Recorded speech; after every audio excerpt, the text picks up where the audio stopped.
Tiniglihiman mo ako? Alam mo, naglihim ako dahil ang akala ko maayos ang kalagayan ng Olivia sa mga gerero. Pero nagkamali ako. Kung alam ko lang na ganyan ang sitwasyon niya sa mga gerero, sana kinuha ko siya noon pa at pinalaki ko rin dalawa. Magkasabay kayong dalawa! Wala ka nang magagawa, Ramon. May karapatan ako at ang anak ko sa lahat ng kayamanan at kapangyarihan ng mga Montenegro. No! No! Hindi. Kamay namin ni Papa ang nagbuo ng negosyo at kapangyarihan ng pamilyang ito. At tanging ang anak ko lang ang tagapagmana nito.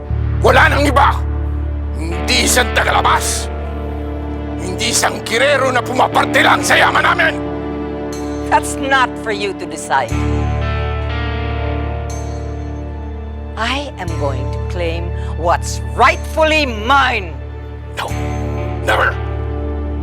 Hindi kita matuturing at ang anak mong yan na isang pamilya.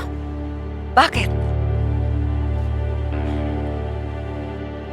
May mga tinanggap din naman kayo na hindi nyo kadugo, ah. Tama na!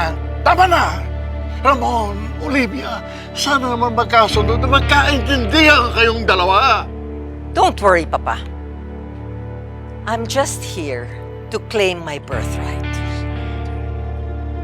Total naman, magkakampi naman tayo eh.